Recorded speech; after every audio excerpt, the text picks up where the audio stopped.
Greatness. Greatness. Greatness. What's up, YouTube? On this podcast, we talk about school, being out, and how do you get along with your kids throughout the summer. Do you need structure? Do you need to monitor everything? Should you put them in a school program? What does that look like? And what's best for your kids to thrive this summer? What best could your family implement so this summer could be an amazing summer for you, for your kids, for the relationship, for your nucleus family? Like always, give this video a thumbs up, subscribe to our channel, and ring that bell so you can get notified when we drop new content. As always, welcome to the Renewing the Mind podcast.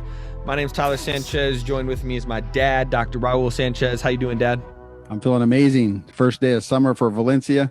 And it's like back in the day at NDSU, we had a saying, those who stay will play. Those who play will be champions.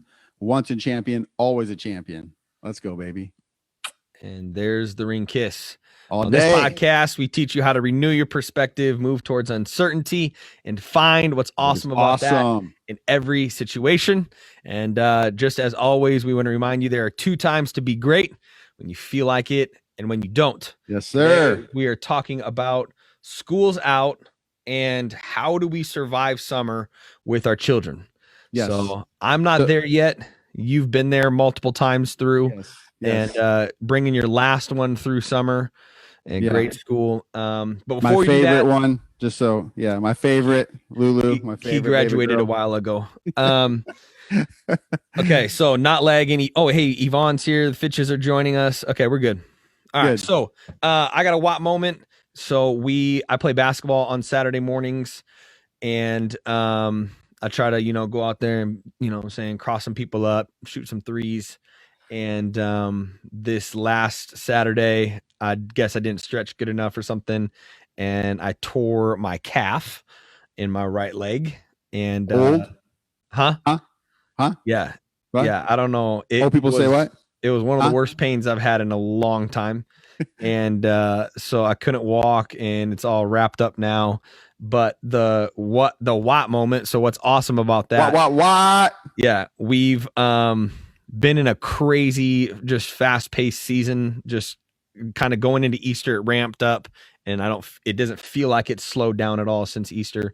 Alicia preached, I preached twice, graduation season. And so this injury, with the WAP moment about it, if there was something to, because the WAP moment is to see the basically the silver lining or what's awesome about that, in the bad situation. So in the midst of the bad situation, it's forced me to slow down. We had some plans to do a bunch of housework, do the spring cleaning joint, and clean out the dormer. And then we had plans this weekend to go to the zoo and do a bunch of stuff. And that's been all put on hold because of that, which is a bummer. But the flip side of that is it's allowed our family to really slow down, forced me to have to sit on the couch and do nothing, and force my wife, because I can't help her, to slow down as well because she's pregnant. So the WAP moment is it's unintentionally caused us to breathe and to take a pause. That's awesome. In the midst of me popping pain pills and in agony on the couch. Old people say what? Yeah. Huh? Yeah. So that's the WAP moment. So we encourage you, find a WAP moment in the midst of bad situations. And to stretch when you get old. Yeah, right. Right. It was awesome, man. I drained a 3. I came down, did a layup, landed on my calf, and it felt like someone took like a broomstick and just to the back, like as hard as they could to the back of my calf. Yeah, that's no joke though. All right, so summertime. So the number one regret people have every single summer. You all hear it. You all say it. I hear it all the time.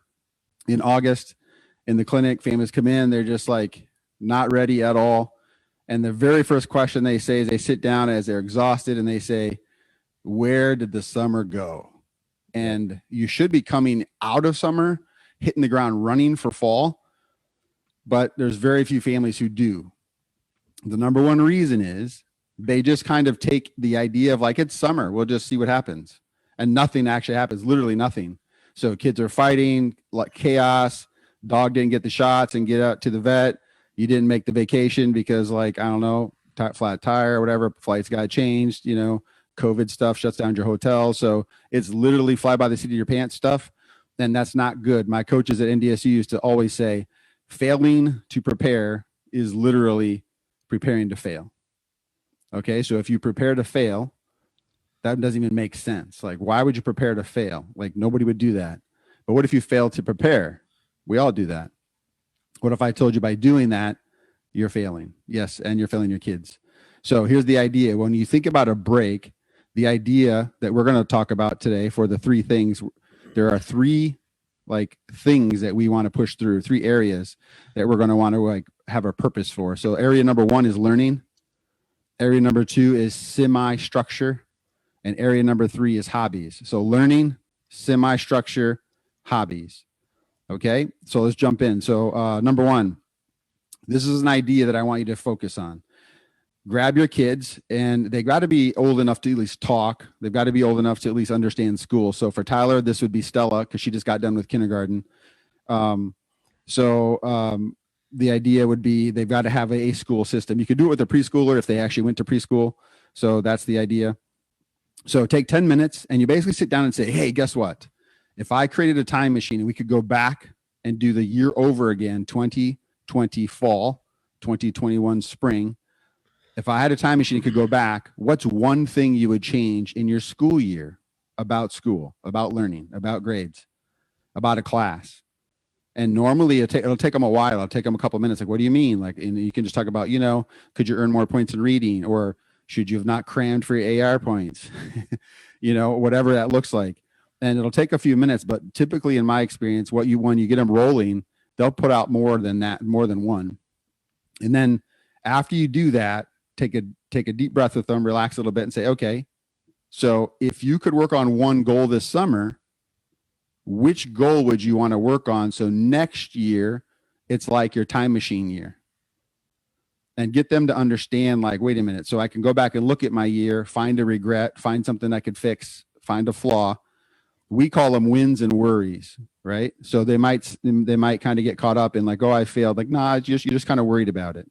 Don't let them sit on the failure idea. And then bring them to the concept of like, okay, let's set a goal. And as you set that goal, I want you to really start to make an idea about, okay, how can we do this? How can we set an objective? Let's just pretend that Valencia talks about reading, and for true story, we just so busy we missed it.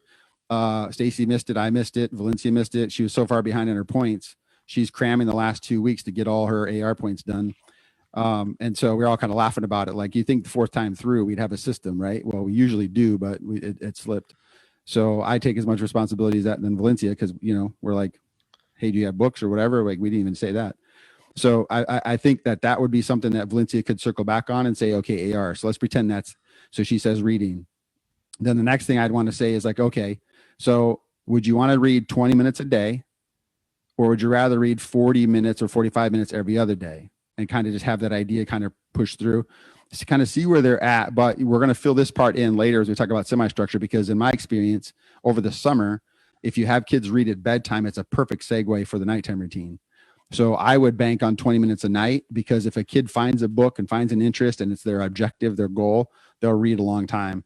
And some of you have like readers, like Tavian's always been a reader. He's always been with a kid that, reads in class, would get in trouble or whatever. But, if your kid reads in bed a little bit too long, it's not that big of a deal. If like the worst case scenario, your kid stays up past bedtime and reads too much, that's not that big of a deal. So I think the downtime at bedtime would be a great time to read. So that's how this lesson looks. It's we're going to learn one specific subject, and we're going to push hard on that goal all summer long. Now, what tends to happen, which becomes a regret, is parents try to objective learn, like, hey, we're going to do math, we're going to do worksheets. And what you really do is you burn kids out. They get to fall and they see a worksheet. They're just like, dude, I'm done, because they had 3 months of worksheets. Don't do that to them. If you have a kid who's homeschooled and there's still some learning going on, just make that active learning. Don't do worksheets. If your child goes to summer school, then you wouldn't have any other academic objectives at all. Let school be school and let home be summer. So the learning objective is very light. Don't overpush your kids because they burn out. I promise you 80% of kids have cabin fever as soon as they hit spring. Once spring break hits, if your kid's active, they like sports, they like outdoors, they like the sun, they like to hunt fish, they like to chase, tadpoles in a pond. You can't get them focused. Talk to any teacher. Like, that time is really, really, really pulling teeth. And you're going to accelerate that by 6 weeks, That's absurd. So let them be kids, but push a learning objective. Does this make sense? Yeah. So just to recap for point one, you want to ask them an area that they would change or improve, would have liked to see improve on, and then that's the focus to be better going into next school year. Correct. And some kids will pick a limitation, like reading, like I'm not good at reading, but a lot of kids will pick their strength. Like, dude, I had so much fun in science. I would go back and take 2 science classes. That's okay. What we're trying to do here with this learning objective is spark. So like the bright minds of our time, longevity, people who live into the 80s and are still teaching, like at the universities, they have this thing called L3, which is the lifelong love of learning. We talk about that at our house. Like, you have to spark learning. It doesn't have to be in a book. It doesn't have to be like you're taking CEU credits for your job. It just has to be this ability to learn. Like, neuroplasticity is something I like to learn. Cooking and temps with, barbecue. Yeah. So if a kid says science, then you can follow that up with like, well, what's something you want to learn, and let's come up with a creative way to do it. Exactly. Not necessarily snag a science textbook and just work through that. No. Yeah. You could even Google and study some famous guy like Tesla. You can study him and figure out like how he learned dinosaurs. And how science. You can study dinosaurs. Exactly. Okay. Let it kind of spark. The learning should be exciting, and learning the top learners in the world are driven by curiosity. So spark curiosity in that learning. And if your kid goes all summer and only learns science or only gets better at reading, they're ahead of the pack, because most kids come back to school and they've lost a quarter. Right. So that's 9 weeks of what they learned during the school year. We just don't want our kid to fall. Right. Okay. Just maintain. All right, cool. A couple questions we got. Chris says, how do you prevent slowing down too much? And then he said another comment with kids and preventing massive electronic usage. Yeah. Okay. That's a great one. So slowing down too much is just like what we talked about, to curiosity, drive curiosity. So like if when Tyler was a kid, like if I saw Tyler talk too much, he had trouble like not leading, or not letting other kids lead. So I could bring home some books and study that. That'd be punishment to Ty. But instead, if I said, hey, what are you really good at? Or what would you like to do? Or if you could take the time machine, they spark curiosity. I promise you, there's very few kids, unless they're OCD-ish and highly driven, are going to say, hey, let's work on my weakness this summer. Like, they're not going to do that. I promise you. It's going to be in their strength area, or it's going to be kind of offside a little bit. It'll be a driven area. Let them go. We want our kids to be learners, not just be stuck in a chair doing worksheets. Cool. Okay. Number 2 on the social electronic media. Here's the idea. And it's tough. I'd rather have you not fight your kids and police it like that. I don't want you to think about policing. I want somebody to be relaxing and fun. But the research is very clear. 2 hours per day, total of 14 hours per week. If you can keep them under that 14 hours a week, they don't start to lose their prefrontal cortex brain, which is the sequential memory, first, second, third, fourth, fifth, like prioritizing, organizing, staying focused, staying on point, solo task focus. That's all left-brained activity, and it's front of the forehead. So unfortunately, video games, YouTube, when they sit and watch and the kids veg out, they get into the passive brain where they just sit and wait for people to tell them what to do. And you're not just talking about social media. You're talking about even like Stella on YouTube or Cocomelon. Anything. Correct. All of it. So if you really want specific issues on that, go back and watch our episode on like got screen time. Yeah, but the general rule of thumb, screens off. Yeah. 100 screens off. It's on YouTube. But the general rule of thumb is 2 hours per day. So with Valencia, we give her an hour in the day. When I get home from work and we go out and we're active, we'll do whatever. And then she gets an hour at night, usually right after dinner. And then it's over. So, but like if she has a sleepover or something like that, those 2 hours will be sucked up fast. And then it's like playing games, doing whatever. And so you can stretch that. The other answer I want to give you really quickly is yes, you can bank time. So if a kid says, hey, I have a sleepover, we want to play 4 hours or 5 hours of video games, that's okay, as long as they're under the 14 hours again at the end of the weekend. So they'd have to take 2 days and cancel 2 days. So that means they banked 4 hours to add to the 2 on Saturday. So they would have 6 hours on Saturday. They're still under the 14. The kid's going to be fine. Okay. Sweet. Next question. Alicia said Stella graduated preschool, not kindergarten. Oh, sorry. She's going to kindergarten. Yeah. I always think of the girls so old because they communicate so well. Because she's a genius. So she's going into kindergarten. Yeah. Anyways, Bridget said, does it have to be academic or can it be physical? She said child 1, summer school, child 2, doing strength training and golf. Hey, come on now. Yeah. So books for him then would be about golf swing. stuff like that. Technical books on golf. It's because we want them to learn. You want them to read and put it to use, But yes, it can be active. Okay. Yep. Sweet. Let's go to 2. All right. So the second one is semi-structure. And I say semi-structure because you don't want to make this like a summer camp, and you don't also want to make this a zoo. So the semi-structure is pick times for you that is the biggest wins for you. So at our house, we always have a morning routine, regardless of summer. We always have a bedtime routine. Those are 2 huge staples. And here's why I want to tell you. Sleep deprivation is the number 1 medical mimic of ADD. If you don't manage sleep at your house, if you don't manage video games at your house, your kid will probably be getting a letter home in the first 9 weeks saying, hey, you should get your kid tested for ADD. And because say that again, sleep deprivation is what? Sleep deprivation is the number 1 medical mimic for ADD. So a kid who looks like they have ADD, behaviorally look like they have ADD. Could just be sleep deprived. It could be sleep deprived because their brain doesn't work right. Okay. Like your car's not going to run on poor gasoline. You've got to have the right gasoline for your engine. So how can we expect kids to work where they're not sleep, or there's no healthy sleep? So the general rule of thumb, is that why my ADHD goes bonkers when I lose sleep? Not only that, bro, you break out, you pull a muscle. It's so hard to focus on when I'm tired. Yeah, correct. Okay, continue. So I want you to think about this. Like sleep deprivation is huge. So if you have so the number would be 5.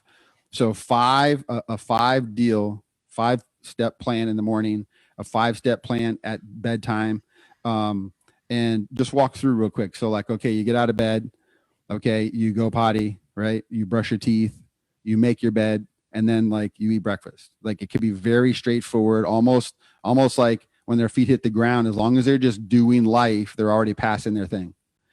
And then if they hit their morning routine, we talked about this last time, you can give them a point system. And those points, don't give them money, don't give them candy, don't give them sweets, but those points are tokens. And those tokens add toward things like you're already going to give them. So you're going to go to the swimming pool sometime, and they're going to want like a $6 burger and like $7 nachos. And you're going to be like, hey, let's cash in your tokens. And then they cash in their tokens and they can go to the concession.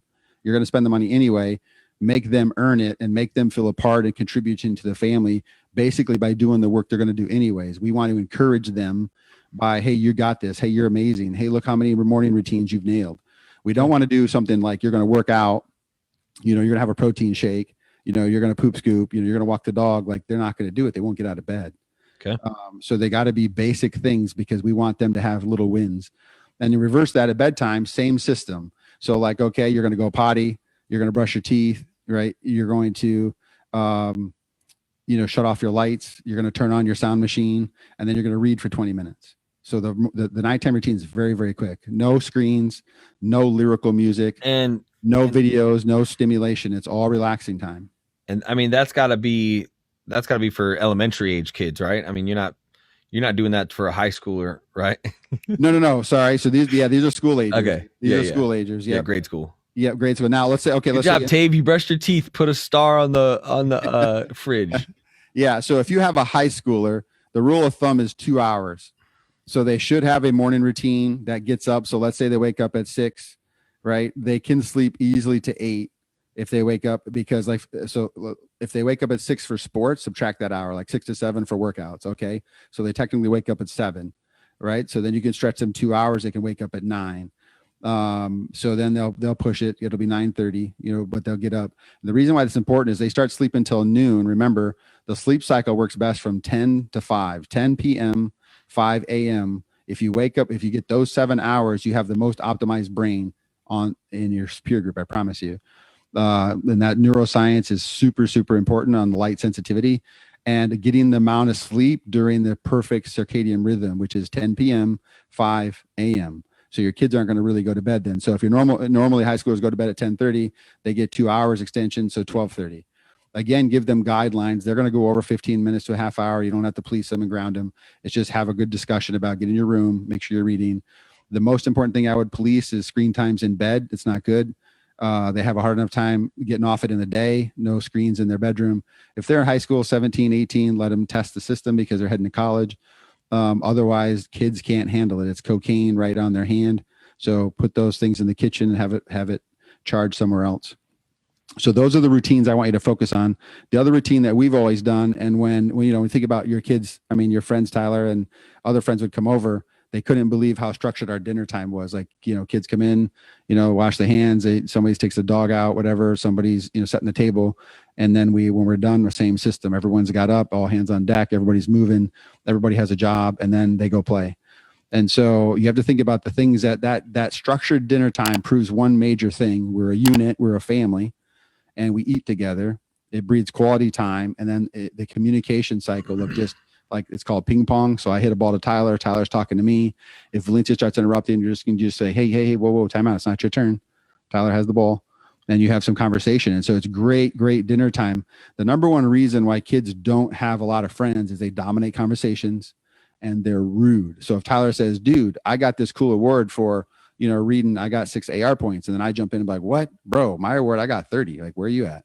Yep. Like that one up thing, you can snipe that at the table. I think that's adults too. We make in front of people. You can snipe that at the table. All those things you can kind of happen. Okay, so we get Terrence and Tave and you two, Ty. I mean, you guys are grown adults. That'll happen. Like, bro, I smoked this dude in tennis. You're like, bro, that dude didn't even play tennis until he was like yesterday. And then you guys all start picking on each other. That's different. High schoolers, it's different. You don't have to like, hey, let me teach you a social skill. Those are kids who are learning because you're teaching them the most important skill, which is listening. The best listeners and the quiet kids tend to have the most friends because they don't dominate conversations. They don't roast people. They don't get in their face. They don't pick on them. And that's what that dinner time does. The dinner time, because you get real time interaction. Literally, in my opinion, dinner time most replicates therapy because somebody can talk about something important, has the table, everybody's watching, all eyes on that one person. Yep. They share their heart a little bit. We talk about it, keep it clean, and we move around. And then we've talked about this before too, but we celebrate with a victory candle. Something huge happens. Valencia made the next level of team in gymnastics. We shut off all the lights and we have dinner with one candelabra, light it up, and then we sing a song for her, do a cheer. Then we talk about how it feels, and she gets to share her opinion, and then we eat the whole dinner with a candlelight. It's crazy. It's weird. I'm a psychologist, and I can't even tell you why. But conversation always kind of goes awkward when it's dark. You start talking about change the atmosphere. You start talking about like how you met mom, and like, hey, am I gonna get a Jeep? Will I take my date with a Jeep? Like, wait, what, bro? You ain't dating nobody. Bridget said, come back to points. How do they earn points? I think that piggybacks off of last episode. It's kind of depending on your kid, the age of your kid, and you can create it however you want. Yeah. So here's the deal. There are literally probably 100,000 free point systems from psychologists, from clinics, from centers. And the idea is this: the only one that's successful is the one you can stick to. So parents ask me all the time if I write them a plan. I used to do it, honestly, and I wouldn't even charge them because I just was excited to help people. But it wouldn't work because it's not their plan. Like I'm pushing you to pay attention to stuff that you don't really see. Yep. I pay attention to different things at my house. You pay attention to different things at your house. So I would tell you this: pick 2 or 3 things that you want each child to get good at without me directing you. So if one of my kids brushes her teeth and doesn't have an issue, I wouldn't put a point system on that. If one of my kids never makes the bed, I'd put a point system to that. Because like if one kid never dresses and comes out with the same clothes 3 days in a row and be like, I changed my underwear. And you're like, no, you didn't. You got the same clothes on. Like, it's funny how kids try to lie. But then you would put a point system on, hey, change your clothes and change your underwear. So I want you to, it's going to be a little bit different for everybody. And actually points may look a little bit different for each kid. Because only one struggles with getting dressed. Only one struggles with making the bed. The point systems will be different. Okay? Yeah. For like Stella, I mean, she gets a point if she brushes her teeth, goes potty, and gets dressed all by herself without anyone touching her. Yeah. And the other thing about Eliza doesn't really need that because that's all she wants to do. She wants to get dressed by herself no matter what. Yeah. And her work buttons even at too. She doesn't let you even button her shirt. She don't do nothing. Yeah. She's driven. So the other thing that point systems do is it teaches money because like, okay, so for Terrence and Valencia, they're really sentimental with objects. So, which means when they get to the Walmart or Target or wherever, Shields, it doesn't matter. And they have 20 points, which, let's just say that, or however many points, whatever, they have $20 that translated from their point system. They have $20 cash now. They've cashed in all their tokens. What happens is they go and they look at, and they can't make a decision. They've looked at this gift and they're like, this gift, they can't make a decision. And so what happens is like, I don't give them tax money. I don't bail them out. I'm not a bank. I'm not a credit card system. And I'm like, hey, that's $19. You can't afford that. So I tell them about taxes. I tell them about that kind of thing. And it really helps them to make some decision making. And I promise you, Stacy can back me up on this, but like sometimes 2 hours, man, some of our kids will just be at Walmart or Target just frozen because they can't spend the money. That ain't me. Nah, because I'll spend it. It's done. You'd be like, how much do I got, Dad? How much do I got, Dad? How much do I got? You didn't even care. You just grab it. Like, it just go. I got to buy something. Yeah, you weren't so sentimental with gifts like that. But here's the thing. Like, it does help every single kid. I promise you. Because like, okay, just doing semi-structure, just doing point system, getting them out, converting tokens to, cash, and then making a debate on, is this worth it? The number one thing we want to do as parents is help them understand cost benefit. Like, I can spend $20 on this gift, but I also could hold it and spend $20 on a pizza, movie, sleepover with Joey. Ooh. So now they've got this thing called cost benefit, right? Yep. And response costs, like how much is it going to cost me if I hold it? To be responsible early on. Absolutely. It's the best. It literally is really good. So the semi-structure stuff works. Like if you don't take anything away from here, structure morning routine, structure bedtime routine, and then that's it. That's really it. But if you want to then go from there, add a point system on there. We got Kara with some tough questions that hurts me as a person because I know your answers are not going to be received well from her kids. It says, what are the expectations for high schoolers? She said, I should say appropriate expectations for high schoolers, and how do they do their schedules? Same thing. It was nightmarish. Don't listen to them. It was the worst ever. Yeah. So let's put it this way. All three of my boys used to label me the psycho trainer. But here's my thing. If you're an athlete, you should be in your school's performance, power and performance, agility training. That's the thing where the schools, the trainers, they're all up in there like 6 a.m, and your kids wake up. Strength and conditioning stuff. It's difficult, I promise you, but there's nothing like training the brain. Think about this. We all want to be more resilient. We all want to like step out in a crowd. We all want to like, write that book, like, do that podcast. We all want to like step out. Like, man, I have these tools. I have these gifts. Like, but people won't like it, or they might make fun of me. There's no better way to train resilience than to push your body past pain. Like I'm a runner, dude. I was a state track dude, straight football. Like I didn't like it. I mean, I like lifting because lifting's cool to me, but running wasn't my deal. I forced myself to run, and all the boys except Terrence, the only weirdo, he's just like, yay, let's go run. Well, that might be Eliza because Eliza likes to run too. Just constant. Yeah. So, okay. Back to the high schooler morning routine, get them in a sporting event in the morning so they can train. And then when they come home, now that they're out of bed, now they have a few morning routines, things like, so the older kids should have a daily routine, daily chores, because they're older, because they've got to be the people to carry the load as they get older. When they get to campus and college somewhere, no one's going to wake them up. Nobody's going to say, hey, it's Saturday. This is the day you can get ahead for the week. You got 7 assignments coming up this week. You got Saturday and Sunday. You can knock out 3 of those. Nobody's doing that for them. There has to be a system where they already have it laid down. Otherwise they're crashing. Okay. Now nighttime routine, that's up to really parents, but we've always just had like a 2-hour given. So like if like a bedtime's 10, you can, come home at midnight, but I need to know where you're at. So that's just kind of where we were at, so if bedtime was 9 or no, sorry, not bedtime, get in the house, curfew. That's what I'm trying to say, curfew. Then we'd go 2 hours. So like you come home at 11. Now, that being said, it also is like check in with us because we want to make sure you're in the right crowd. We want to make sure you're doing the right thing. You don't just get to come home every night at 11. Now I'll say this too. Weeknights, since I still work, get up in the mornings, whatever, we got, work schedules. We only would do like maybe an hour on a normal night. Like, what are you doing? Oh, you're just sitting around. Well, you can get home. If it was a movie, then okay, come home right after the movie. So here's my thing. It's kind of a blanket rule, the curfew. And then per situation, you negotiate it. Always negotiate it. So like, okay, who you with? What are you doing? Like, how important is this to you? A scale of 1 to 5. Are you saying like this is the one time you want to stay out to midnight, or do you want to bank that for the weekend? And just have conversations. Well, then it just comes down to how much you trust the kid. Have they burned you before? Have they gotten sticky situations? I know it seems really weird, but it's kind of a novel idea. Oh, they say you're at Joe's when you're actually over at I'm not saying names. Yeah. I got you. But here's yes, and then you back that down. So okay, so here's how we do curfew, right? So if curfew's 11, Tyler comes home at 11, sit down, talk to him, all right, love you, glad you made it, and that's it. But if Tyler was 15 minutes late, then he owes me 15 minutes. 2 minutes. Let's go 1 minute late. Hold on. Plus, because he's 15 minutes late, he owes me 15 minutes, right? He borrowed that time. Plus, with interest, I give him another 15. So he has to come home tomorrow night 30 minutes early. And if he's late tomorrow night, the same thing happens. It keeps backing him down. And we joke about this, but Tyler was in middle school. But one night he had to come home at 7:00 because he had, lost a curfew from 9:30 all the way down to 7.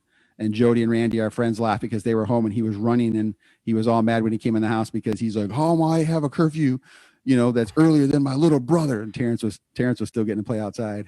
And I didn't have to be home. I had to be home inside with the door shut, the garage door down, shoes off, and on the couch. And check the microwave. No, the stupid TV guide. He would switch the channel to the TV guide, the national television network or whatever with the little time ticker. Anyways, I'm about to get mad. And I want you to understand this because in the research, if you don't have an internal clock, you're always late. So, I mean, at the clinic, I work with professionals who are always late because they'll say like there's an appointment at 2 and they leave the house at 2. Right. So I've always worked with the boys and we're Lindsay's the same way right now. If Lindsay will come in a minute late and be like, "It hasn't changed yet." And I'm like, 8:01. What do you mean it's 8:00? It's 8:01 already. And she's like, "No, it's still 8:00. Like, what? She's like, "It's not 9:00. I'm like, huh? Right. What? Say what? Another thing for us in high school, and I don't have a high schooler, so I'll just tell you what you guys did. Like on the nights, you guys were pretty lenient as long as I got up for lifting. So if I wanted to be stupid and play video games till 1:00, I still had to make lifting. And then every week I had my normal weekly chores that if I got them all done on Monday, I could lay around Tuesday, Wednesday, Thursday if I did everything I was supposed to. But I had to do my normal house cleaning. I had to do some of that, my academic stuff, and then mow the lawn, edge, weed eat, all that stuff, poop scoop. Yeah. And so depending on what I needed to get done, you guys kind of let me pick and choose when I wanted to do that. But at the end of the week, it had to all get done or I was grounded. Yes, correct. So Saturday at 1 was the grounding time. It had to be all done by Saturday at 1. Let's just say majority of the Saturdays I was grounded. Everybody had to test the water. All right. Question. Esther asked, how about tickets? I think she was talking about money or, points, tickets, and then taking away as natural consequences. That's kind of last week's when I was talking about tickets can work too. And you can do one point per ticket, or tickets are $5 or 5 points each. However, the token system is up to you as a parent. What's better for you? What's easier for you? We want to keep it simple. And then remember, an older kid who's already learned, like they're not new learning, you can take away. That's called the response cost. Yep. So like if we're teaching Stella and Eliza something new, a new skill, that's a reward only. We don't want to take away anything.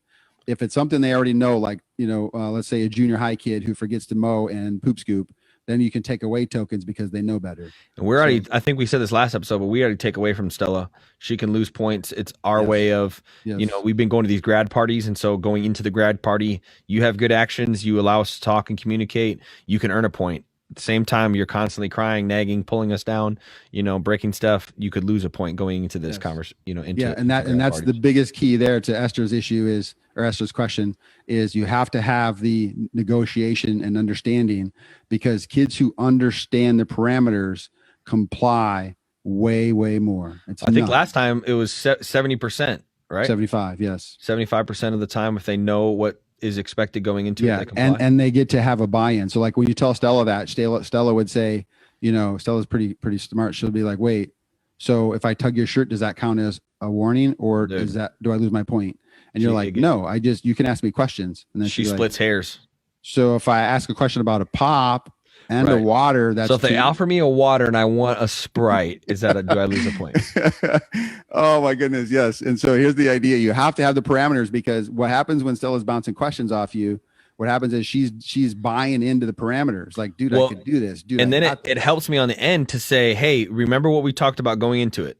Yes. And if we didn't talk about anything going into it, then she doesn't know the parameters. So then I say, you lost a point. Yes. She says, well, for why? For what? So for me to say, now she'll repeat it back to me. I'll say, hey, you lost a point. And then I'll say, tell me why you lost a point. And then she'll repeat it. Well, because I threw my Cheetos on the ground because I was angry and I wanted Doritos. Yes. Okay. So was that listening? No. So do you think you lost a point? Yeah, I lost a point. Like she then acknowledges both flip side. And the same thing goes on the positive side. I'll say, hey, you earned a point. And then she'll be able to tell me what she did to earn the point in her own words. Yes, correct. Kara says, I like the Saturday by 1. No, it's not. Kara, don't do it. It's no. Oh, that's plan. Perfect. Here's why. Because I don't want parents to fight with kids. It's bad. So I think I told the situation when me and you fought over like the dishes, and I actually had to go to a psychologist in a conference and be like, bro, I have this issue with my kid. Like, and then he talked about it, and I was like, dang, okay, I'm wrong. So I'm stubborn, but I'll admit that I'm wrong. And so instead of fighting with Tyler every day, we set deadlines because I literally hated when I would come home from school and I'm like changing, I'm ready to go play baseball at a park. And my stepdad, just because he's ticked or had a bad day or whatever, he's like, here's your chore list. Like, don't freaking, do blah, blah, blah. And then all of a sudden I'm like, wait, what? There's just no expectation. So it doesn't work. So I'm all joking aside, it helped me. Yeah. Because here's what's really cool too. I'd come home like on a Friday after work and Tyler's not out with his buddies. He's vacuuming, he's cleaning, he's washing the windows. I'm like, look at the clock, like, oh, bro's going to try to spend the night. And then he gets all his stuff done. He's like, Dad, check on my work. And this is the important piece. Check it. Don't trust him. Like, trust but verify. So then I walk through and I'm like, dude, you forgot to clean the mirror.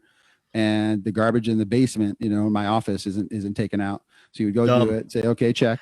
That's Valencia how many chores she has, huh? Valencia? It's coming. She's coming around the corner. And so then Ty's like, okay, I'm good. And then I'm like, all right, give me who you going with, where are you going? Yeah. And then just like, okay, what's the consequence? And then the last thing I would do, just because of our faith, I would lay hands on Ty and pray for him, pray for protection and everything. And then a little manipulation, I'm just going to say it because it kind of was. I just look at him and be like, remember, you represent Jesus Christ. Remember who you represent. You represent the Sanchez family. You represent I did this. La, la, la, la. You represent all of us. Like you go down, the whole team goes down. Like, no, I liked it because let's say Monday and Tuesday, all my buddies are spending the night and we had a jam-packed Monday and Tuesday. I knew I could do that all Monday and Tuesday. Wednesday rains, no one's doing anything Wednesday. Then I would knock my chores out. Yes. Or I would do stuff Monday, Tuesday, Wednesday, Thursday, Friday, spend my whole day knocking all my chores out. So it gives me the freedom to be able to choose based on my friends' schedules and what I want to do. Yes. And I'll tell you this last piece on this thing, unless there's another question, but like my stepdad used chores to punish me because I think he felt like he was doing all the work or whatever. So when he was overwhelmed, I took his whole load. Like literally I did all the chores in the house as the man of the house kind of stuff. Yep. But my job is to empower the kids. I know my schedule. I know my routine. I know my dad's expectations. If I get these things done, he won't even fight me. And sometimes when I promise you, like, and just to throw us out here, Tavian was the best because he had 2 brothers to learn from. I'd come home and everything's done. He was like, check my list. And he's a nerd. Tave's just like, turn up. Like, so I can go spend the night at Drew's. I'm like, you got to be home by tomorrow 1. And then nerd. I love you. This is the best out. Blah, blah, blah. And you take off. All right, we got to head it down. Like, I almost thought like, dang, it's too easy for Tavian. Couple responses. Yeah, he also cut his strawberries every night in high school to take them in a Ziploc baggie. So I mean, he's weird. Esther says laundry starts at 10 years old. I didn't have to do my own laundry, but I had to have it down there in the room and then fold it and put away. So we partnered for taking that. Yeah. That's one of those things that comes down to that's depending on the house, maybe you got a wife or a mom that loves laundry and that's not an issue and vacuuming is, and so you pick and choose. Kara said, do you post chores somewhere each week so they know what they had to do? To start, we had a chore sheet, and then it got so my chores didn't change from 6th grade on that I just knew everything I needed to do. Yeah, right. I can still tell you them. I had to weed eat, I had to mow, I had to poop scoop, I had to take out the trash from the whole house, every single trash can. Then I had to make sure that it was my responsibility to wheel it down and to wheel it back on trash night. Right. Then I had to clean the downstairs bathroom, the toilet, including the mirror, clean the upstairs bathroom, the toilet. Then I had to vacuum all the stairs and my room. Yeah. And that's all for the whole week. And so you could do a couple a day, or you could cram them all week. Yeah. And just so you know, the other boys had the same schedule. Valencia's working up to that. But they split it. They split it. No. They had the same. Dude, it's a bigger house, so they both had the same thing. One did the lodge stairs. One did the lodge stairs. One did the front stairs. They didn't rotate. Yeah, but then they didn't mow. They rotated mowing and poop scooping. Okay, so we took turns also. So this is just the dad. I can't stand. This is just me. I don't like my stepdad. He do work, but he didn't. So everything I make the boys do, I take turns with them. So Tyler only had me. So he's mad because every other mowing, every other shoveling, it was us. He gets mad because we rotated 3 with Terrence and Tavian. Shoveling was never rotated. Let's be clear. It was. Ask him. Mowing rotated. Shoveling, you like I had to be at the office at 7. You didn't have to be at school until 10. Mom? Yes, that's on your days, bro. Get in the comments right now. Those are on your days. On my days, I did it before I went to the office. Never. Yes. And we didn't even have a snowblower. You bought that after I left. That is a fact. State. Okay. You were my snowblower. Bridget said, how do I respond to a child who blames others? I would say you lose a point. He would give an excuse on why it was not his fault. From my point of view, let me just from a parent, take a stab. Take a psychologist. This is what I do. I tell Stella she lost a point when I catch her losing the point.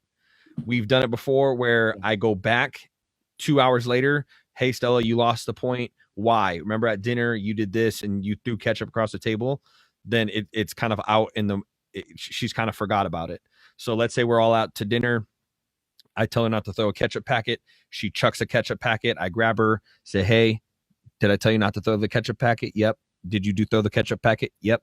Okay. So you lost a point. When we get home, we'll go to the chart and you lose a point. Yeah. That's how we do it. Because in that moment, she can't deny the fact that I just caught her doing it.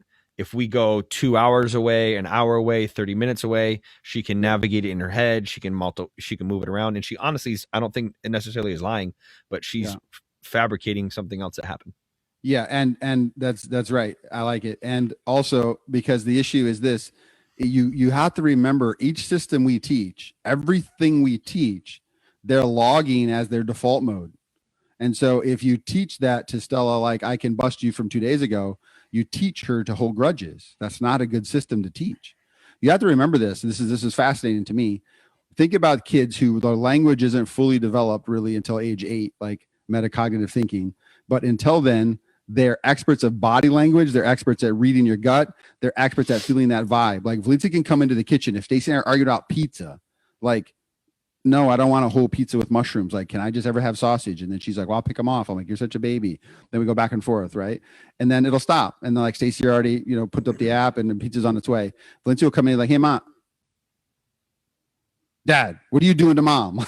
just boom. I'm like, why is it always on me? Like, y'all don't know your mom's a little lioness. Like, she comes hard, right? So they understand those grudges. They understand that body language. So if you're like mad and ticked, we don't want to do that. So to Bridget's question, I would say this, like, yes, he's melting down and he's pouting, he's blaming. We don't want to pick up the rope. Like it's a concept I read from another psychologist. Like pick up the rope means they're like down here tugging a war and they're pulling the rope and they're like, it's not my fault. They're just pulling all this rope on top of them. Everybody does it. Everybody else did. And then you grab the other end and now they have you to tension with. Like they might be mad at my brother because he didn't do whatever. And now you pick up the rope and now he's tugging with you. Like, you don't even love me. You don't even believe me. You're calling me a liar. Like you just hate me. And it just falls apart. So you just always do the when then, like, hey bud, when you're ready to talk about this, then I'll talk to you about your points and walk away. Yeah. She followed up by saying he would say Ethan asked him to throw it, back to my ketchup packet analogy. Yeah. So then you just have that conversation. Well, you shouldn't have done it. Yeah. Then I would just say, I didn't see Ethan asked you. And even if he did, it's still your fault because your hands picked it up and your hands threw it. I'm pretty sure Ethan's brain doesn't work your hands. Watch, let's try. Hey, Ethan, tell him to do something really weird, like eat a booger, and see if Aiden will actually dig and grab a booger and be like, oh, Ethan made me do it. Or here's what I always say. I always say, well, the next time have him throw the ketchup packet and see who gets in trouble. Yeah. Next time he asks you to throw it, tell him to throw it and then watch. The idea is don't jump in. Don't jump in. That's Stella and Eliza. It's a trap. It's a trap. It's a trap. All right, we got a couple more comments. Esther said kids can also choose their chores with good results. We went over that a couple episodes ago where I didn't want to do the dishes, so I actually chose the bathroom. That's a fact. Correct. Yep. Kara said oldest kids have it so hard. I agree. You have the hardest. Oh yeah, Alicia said that's Eliza. Why did you do that to my mommy? She said that today. Yes, correct. What? I don't even know what I did. I always get blamed. Always. Yeah, it's mostly because I'm just laughing. Yeah, I pinched her or something, and Alicia screamed, and then Eliza came in the room or something. And she said, "What did you do to my mommy?" Yes. Don't do that to my mommy. Yes. One more thing for Bridget would be, so we use a thing called pause and then rewind. It's like, oh, pause. Okay, rewind. And Valencia will freeze. I'm like, what? Rewind. What did you just say to mom? And then she'll just go, so if you give excuses at my house, it's 5 push-ups. So she catches herself. And I'll say, tell me what happened. And then she says, fine, Dad. And then she'll go get her phone and hand it to me because she knows the consequence is coming.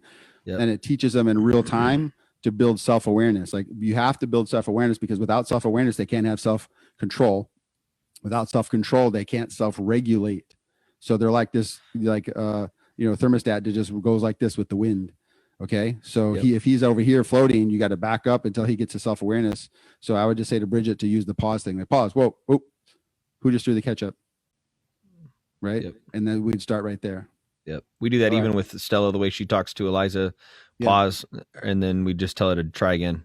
Yes. Even simple things like move. Like today she was walking by her and she was like, Stella was like, move. Yes. I was like, whoa, try that again. What do you think you should say there? Correct. Right. Because when you pause and have them rewind, 2 things happen. They become self-aware. They put themselves in third person. And then the big issue too is they can renew their perspective. They can actually shift around and turn. And then they kind of just can see like their family in 3D. And then you can see when they see it because they're like, and they know they're busted. Their face gives it away. Their face gives it away because, but without the awareness, you're just fighting like a ghost. When we throw kid number 3 into this mix in November, dude, I'm going to need, I totally see it. If this third one's a girl, I'm getting lifetime membership to Green Valley. Like I need that. Yeah. You'll be sitting in your tree stand and it won't be hunt season. I'm like, bro, you don't have a tag. You don't have a tag. By myself without my bow. These two, their dynamics are so different. Yeah. All right, close us out. We're at 52 minutes. All right. Number 3. So number 3 is fun. Hobbies. So this is kind of fun. So you could do this on a whiteboard. We just got this new it's a whiteboard, but a blackboard kind of back here. And it's got those cool highlighter pins that we like to write on. Me and Valencia write notes and stuff back on it. But this would be pretty cool to be like, okay, grab a marker. I want you to write down your top 10 things that you think would be so fun to learn this summer. So fun to do. And let them just brainstorm. It'll be like, go to a dinosaur park, or like, it might be like go to Hawaii, or it might be, learn how to drive a car, just outrageous, whatever. Let them build a list. And then when you start to look and say, okay, out of all those, can you pick your top 3? And if you could do that with every kid, you can get top 3 things from every single kid. Then you could build a list. And then that's your like bucket list for the summer, your hobby list for the summer. The only difficulty would be, okay, if one kid says 3 crazy things like go to China, go to the moon. Yeah, go to the moon. So you'd have to have them reboot that. Like, hey, buddy, that's a great goal, but we have to do yours imagination wise. Let's go back and let's see about what else we could do. And then the problem that I've seen over the years with that is sometimes like a kid will be kind of out there, like Tyler liked to geode hunt for rocks. None of my other kids liked rocks. Well, Valencia kind of goes in and out a little bit, but it's not the same. So like if all 3 of the boys were a couple years apart, I would have to take Tyler by myself. So you have to kind of like divide and conquer. So I would take Tyler, we'd go geode hunting, and then Stacy would take the other 2 boys to do something else on the list. Yep. Okay. Or I would just take Tyler by myself and everybody else would just have a stay home day. And so something like that. Like another one, Tavian likes to watch documentaries. Nobody else in the house likes to, but I do. So Tavian and I connect on some literally we watched like kind of like a biography on one of the world renowned neuroscientists who died, and the way he journaled patients and the way he conceptualized. I'm sorry, I fell asleep while you were describing it. Me and Dave geek out, but this is it. Like so if that's on the list, like Dad, let's watch 2 documentaries about these 2 dudes. I'm not going to try to drag the whole family into that, because not only will they be mad, that it'll ruin it for me and Tavian. Make sense? Yep. So sometimes you're going to have to divide and conquer as parents, but for the most part, if you let a kid go choose a hobby, again, it seems so fun, right? But we get a parent win because they're learning, they're getting their hands in, and it just depends on what it is. Some of that stuff, most of that you can kind of weave into a vacation or a weekend, like wherever you're going. Well, and even some of those could be like the big wins. You can do that for the big wins on the point chart or the ticket chart, right? Yeah, you could. I wouldn't talk about that. If you could combine them, that's okay. But those are like special things. Yeah, those are separate. Okay. Because we want to do this like a family hobby thing. So like if Lindsay would say a bike ride down by the river, and so it's just me, Stacy, and her, so she easily wins.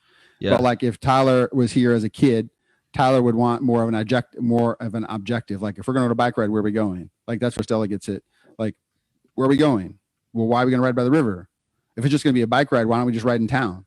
Like it just all those kind of questions. Yep. And it's not mad or arguing. It's like, okay, where's the purpose? You see what I'm saying? Yep. So Valencia has more of like a vague purpose with a lot of activities, and Tyler's is more specific. Like we should ride to Dairy Queen, or we should ride to Target. And so again, some of that stuff you're gonna have to negotiate as a parent, and it's going to be difficult because you don't want to make it look like, oh, I'm always taking, this kid's hobbies over this kid's. But I promise you, if you can really knock out like a bucket list of summer activities, that's going to be the best thing. It really is. And when we were talking about this, I brought it up and Mom brought it up too, that the Potters, Melissa and Josh do Mom just posted it, their Potters Not So Bummer Summer. Oh yeah. And then they come up with a family list to make sure summer's not a bummer. And then they go through, a bunch of things. They talk about it all the time. Yes. And post about it. So they've been doing that for several years. I think that's a dope thing. Stella watched it's called Yes Day. And the parents make, the kids make them say it's yes day. And for one day, they get to basically say yes. So that's what we're going to try to accomplish this summer. But like you said, it has a good message behind it too. Yeah. Stella's her things are so outlandish. Like she wants to go to the zoo, visit unicorns, go to the pottery place. I mean, it's not even, it would cost me $1,000 to do her yes day. Yeah. Yeah. And so here's the idea, like the relationships that stick the longest, like the deepest relationships have what we call a shared experience. So like, obviously you're my son, so we can do this, but you bring up a topic and instantly I start giggling, or I bring up something, you're like, oh dude, that was a nightmare. The instant. So the shared experience creates the interaction so that you get this gut reaction where you just have the belly laugh. You have that LOL, like you laugh out loud moment where you just start giggling, and so the more people, like the whole family. So if the Potters go all together on most of those, they're gonna gel as a family. It's gonna be so tight because they have shared experience. And then why I like it as a cognitive scientist is like, I want you to think about like if you're stuck or somebody's afraid or whatever, you could just stop real quick and you go back and you say, hey Valencia, hey Stella, remember when we were at Honey Creek and you had to go up that tube? How many times did it take you? Like 6 or 7. Okay. Were you afraid at first? Did you make it? Yes. Did Tyler do a dance? Like, yeah. And then you spark the shared experience of it. Like, wow, I remember that. And so then you get that renewed mind of like, okay, I took it from back here, but now I can use that right here, and they can still continue to grow. I mean, we do that in ministry. You grow the most as a youth group on trips. You get 4 hours in a van talking, hanging out. You all share altar call and experience. That one time Jimmy spilled the pop, and then slipped and his tray fell everywhere. Yes. That's why church camp's so monumental for students and for a youth group to be able to bring them through, 4 or 5 days of shared experiences. Absolutely. Crying, even like adult men's camps, adult men's retreats, women's retreats, couples retreats. That's why they all work. Right? It's the shared experience. Stella's so specific. Yeah, dude, when you're talking about the, what are we doing and how we're going to do it. Alicia's parents, they got it from both sides, because Alicia's parents said that anytime they brought up a task or to do something, Alicia's number one question is it going to be fun? Her whole life. So Stella's got it from both of us.